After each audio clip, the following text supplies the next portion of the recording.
দায়িত্বে রয়েছে, গার্ডিয়ান শুরু, শিক্ষক বলবেন, টিম বলবেন, যারা যারা গার্ডিয়ান, স্টুডেন্টরা কাদের কথাই চলে, তো তারা যদি একটু ধৈর্য ধরে একটু অর্গানাইজ করে, তাদেরকে একটু বোঝায়, পরিস্থিতিটাকে শান্ত রাখার চেষ্টা করে, তাহলে তখন নিশ্চয়ই এগুলো বন্ধ হবে। আর সবচেয়ে বড় কথা যে একটু সময় দেওয়ার পরেই যদি যৌক্তিক সংস্কারগুলো হয়ে যায়, তারা যেটা করতে চাচ্ছে আমাদেরকে সেটা আমরা দেখি, একটু আমরাও চাইবো যে তারা সংস্কারটাও যেন একটু ট্রান্সপারেন্ট হয়, মানুষ যেন বুঝতে পারে যে হ্যাঁ সংস্কারটা হচ্ছে। যদি সংস্কার হচ্ছে বলে চোখ বন্ধ করে বসে থাকি, তখন হয়তো মানে আমরা কেউ বুঝবো না যে কোথায় আমরা যাচ্ছি বা কোথায় গিয়ে আমাদের শুরু আর কোথায় শেষ। তো সেই জন্য আমি মনে হয় যে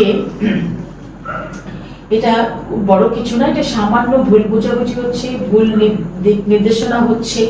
আমি মনে করি যে সিনিয়র নেতৃবৃন্দ যে যেখানে আছে, শুধু যে মানে একটাই দল এখানে কাজ করছে তা তো না, আর অনেক দল আছে, অনেক লিডার আছে, অনেক ভালো ভালো জ্ঞানী ব্যক্তিরা আছেন, হ্যাঁ, বড় বড় অ্যানালিস্টরা আছেন, তারা সবসময় তো একটা ভালো ন্যারেশন দিচ্ছেন, টেলিভিশনে দিচ্ছেন, টক শোতে দিচ্ছেন।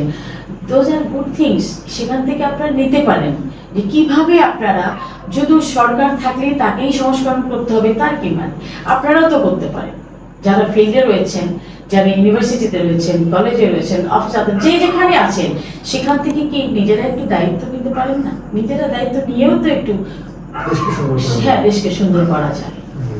আবার একটা বিষয় নিয়ে খুব আলোচনা হচ্ছে, যেহেতু আপনি রাজনীতির সাথে যুক্ত আছেন, তাই এই প্রশ্নটা আমি আপনার কাছে রাখতে চাই।